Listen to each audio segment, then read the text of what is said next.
Good afternoon, Mushroom Kingdom! I recently saw the Super Mario Galaxy movie. Well, actually, it was like 3 weeks ago. I'm really lazy. And it was disappointing, to say the least. I was really hoping this would be the overlooked masterpiece I was looking for, but nope, it was just your typical average middle-of-the-road Mario movie. And that really sucks, seeing as this had the potential to be one of, if not the best Illumination movies ever.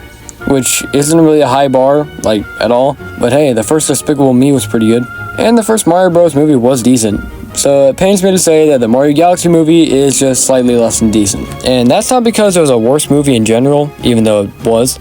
Just that it had so much potential and could have been legitimately a great movie and a fantastic Mario Galaxy adaptation, because people love the Mario Galaxy games. I don't think there's a single person who has played either one and said, yeah, I didn't like that. Which is crazy coming from me, seeing as I've never actually played the Mario Galaxy games. Never had the chance, I guess, since my Wii can't connect to a Roku TV, and I don't own a copy of Mario Galaxy, and there's no chance I'm willing to spend $70 on a port of a game that was barely upgraded just for me to play about 2 hours of it and say, yeah, I'm just gonna go play Fortnite now. I don't want that to happen. So I am not buying the Mario Galaxy games under any circumstance ever. Wait, wasn't this video supposed to be about my review of the Mario Galaxy movie? Fine, I guess I will talk about why this movie is really upsetting. The main reason why this movie was so disappointing all boils down to the characters, of which there are many. Yeah, too many characters with not enough screen time to justify their appearance.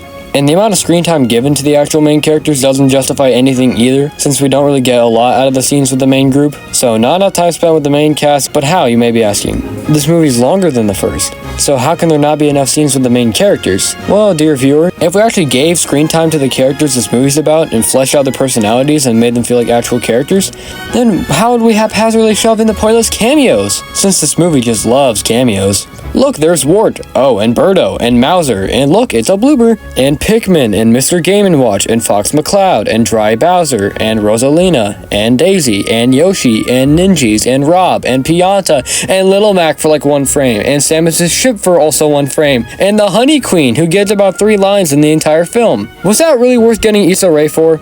A whole 3 lines? All of these cameos were put in the movie just so the 30-year-old Mario fans could recreate the Leonardo DiCaprio pointing meme. There's no point to these cameos, and they can be removed from the movie entirely. If we did that, then maybe we could actually get some scenes focusing on the main characters. Cause it feels like these aren't the same people from the first movie. It's like someone doing a bad rendition of a Mario movie with sock puppets. We get maybe 2 scenes where the characters actually talk to each other and, communicate. I don't get anything out of watching these boring characters go on this boring journey and meet boring cameos. Characters along the way. And it sucks, because this movie should have been the opposite of boring. It could have been a really fun and interesting take on the Galaxy story. But no, that would actually take effort, and why would I expect effort from Illumination? It would be a huge waste of time since this movie is already a success from the looks of it. So why bother giving the fans what they want instead of making a movie for 5-year-olds? Now, with all this being said, I don't hate this movie. I do think there are some genuinely good parts to it, like the set pieces and locations they visit are actually really cool and varied. I think the final planet they go to is actually really sick, and I would have liked to see more of it. Plus the animation is amazing as usual, all the set pieces are gorgeous, plus the lighting is amazing. And the soundtrack kinda slaps. Most of these songs are either ones that they just took from the games and did nothing to, or just cinematic versions of classic Mario songs, but I don't care, it still goes hard. And hey, the voice acting isn't half bad. Charlie Day and Jack Black still crush it as Luigi and Bowser respectively. Glenn Powell as Fox was actually a really inspired casting choice. He does a really good job and sells the character pretty well. I'm actually really pleased with Fox as a whole. He's charismatic, funny, and come on, how is Fox not the coolest guy I've ever seen? To be honest, a Star Fox movie would actually be pretty cool. If A, they got Glenn Powell to voice him again, and B, if it was made by anyone other than Illumination, because I know for a fact that it would be way better if someone like Pixar or DreamWorks got a hold of it. Plus, I think the little backstory they have for Fox is pretty cool, but it's thrown in really lazily and happens just super abruptly. It's kinda like, yep, Fox is telling you his backstory now, no introduction or warning whatsoever. That's another huge issue with this movie. It's super messy with its pacing. I felt like I got whiplash while watching this. There's basically no downtime in between scenes. It's just bam, new location, pointless cameo, new scene. Bam, new location, pointless cameo, new scene. And that's how it is for the entire time. If they just slow down, maybe trim some of the fat off of it, and actually spend time with the characters that matter, then it would have been so good in 15 minutes longer. But unfortunately, that's not what happened. Another big gripe I have with this movie comes from a certain character, who was all over the marketing and kind of the main reason why people were going to see this movie. No, I'm not talking about Bowser Jr., but oh, we will get to him. No, the character I'm talking about is the one, the only... wait, who was it again? Oh, yeah, Rosalina.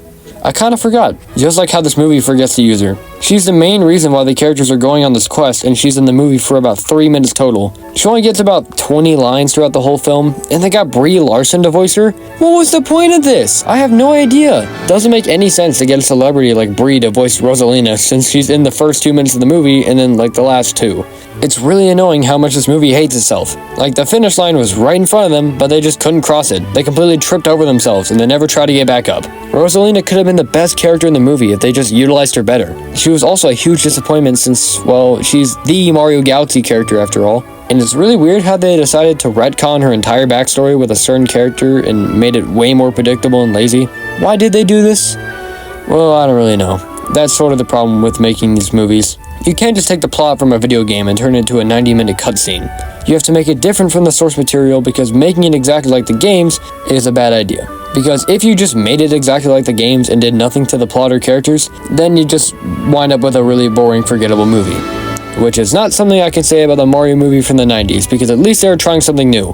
What does the Super Mario Galaxy movie bring to the table? Nothing. This movie can't be anything more than a 5 out of 10. That's my rating. This movie gets a 5 out of 10. See you later, party people. I'm just kidding. I still have a lot more to talk about because I basically have nothing else to do with my life. Now, back to the main topic, there's just one more big issue I have, and that is Bowser Jr., played by Benny Safdie. Why is he voicing Bowser Jr.? Who thought this was a good idea? What am I doing with my life? All of those questions can be answered with, I have no idea. He doesn't sound like Bowser Jr. whatsoever. His voice and cadence doesn't fit the role at all. He sounds way too rough and unenergetic to be Bowser Jr. They should have casted someone either younger or who has a higher pitched voice. I can imagine someone like Tom Kenny doing an exceptional job in this role. But they decided to give it to Benny for whatever reason. Plus, he isn't that funny or even all that amusing throughout the film. His main goal is to find his dad, which he doesn't really do because Bowser finds him. So after they reunite, they go to this planet that Bowser Jr. made, which I have to admit is actually pretty cool. But it doesn't make the character of Bowser Jr. any more engaging or interesting. So, after they get to the planet and Mario arrives, Bowser Jr. is mostly out of the climax for a while, until he comes back to do basically nothing. This was worth getting the guy who made Uncut Gems to be in this movie.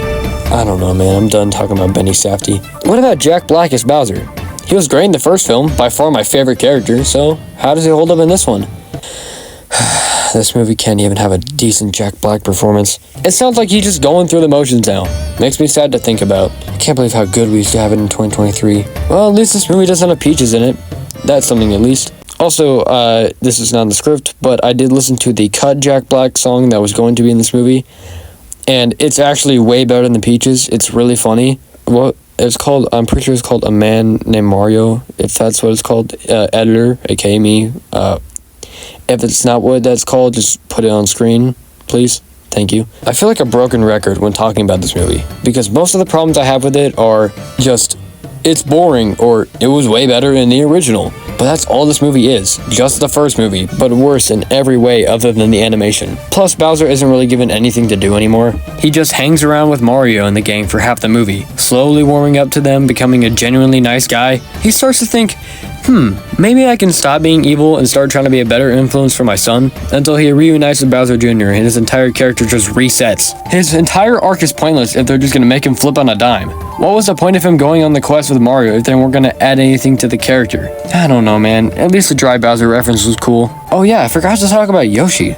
Makes sense because he basically does nothing the entire film, other than do the occasional cute expression or funny vocalization.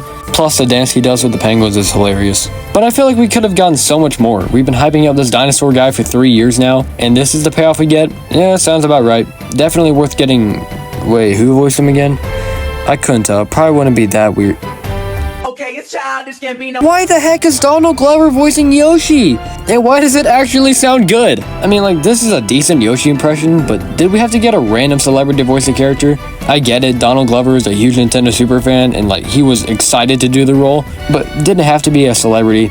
I feel like any other person with a solid Yoshi impression would have done well. Why not just get the guy that does the voice for Yoshi in the games? That would have been a lot easier. I don't know, man, this movie is just really weird. Okay, one last thing before I go, and I wanted to at least mention this because it's one of the worst parts of the movie, and that's how they handle the relationship between Mario and Peach. They start this movie with Mario saying, "What? I don't love Peach, that's insane." But then throughout the rest of the movie, Mario acts like he's in love with her. And at the end of the movie, Peach kisses Mario, so what the heck was the point of Mario acting like he didn't like her in the beginning? Because if he was just acting like he didn't have feelings for her in front of Luigi and Yoshi, then that would make a little bit more sense. But that would still be stupid since we know he can trust them. So what's the point in lying to them? Or maybe he didn't actually like Peach in the first half, but then slowly warms up to her throughout the course of the movie. But that also doesn't make sense because Mario instantly changes how he feels as soon as he has a 2-minute conversation with her. And we know that Mario liked Peach in the first movie, so why are we trying to act like this never happened? I wish talking this much about the Super Mario Galaxy movie actually meant something. This doesn't matter. Besides, this video is probably going to get like 12 views anyways. But yeah, this movie gets a 5 out of 10. The only reason why it's a 5 is because the animation is good and the soundtrack slaps. That's it. Illumination, try harder. So as most of you probably already know, I'm a small content creator that is trying to expand their brand. You know, get more subscribers, get a real editor, stuff like that. But something crossed my mind recently. I've never been sponsored before, which is why this video is sponsored by Raid Shadow Legends. I'm just kidding, I'm not sponsored, obviously. Well, technically not, because there isn't a brand who's reached out to me yet, because why would they? I have like 7 subscribers. Which is why I decided to sponsor myself. That's right, I now have merch. You can get this really cool looking alligator shirt with a custom quote that I came up with at this website. And the link is in the description, so there's basically no reason why you shouldn't buy it. The shirt is super high quality and comes at a really low price, like oh my goodness. Are we allowed to sell shirts this cheap? So yeah, if you could please buy a t-shirt, it would be greatly appreciated. And you would get a fantastic piece of clothing in return. Maybe we could do like a little meet and greet and we all wear shirts and we sacrifice Yoshi to Dry Bowser. And that's all I have for now. Well, other than a little sneak peek as to what I've got coming next time. It's something I've been working on for a very long time, something I'm really passionate about, and I know you guys are going to love it. And it's been requested a lot. It's the Project Hail Mary review. Obviously, what else would it be? Yeah, I'm also working on the 2025 ranking. It's just taking a while. Do you know how hard it is to watch 40 movies, write individual detailed reviews about each one of them, then record it, edit it, pray that I have enough storage and CapCut doesn't hate me, and then export it, make a thumbnail, upload the video, and wait for it to get 15 views? That's what being a small content creator is like. I'm sorry, that was a long rant. I'm just gonna take a nap now. See you later, party people.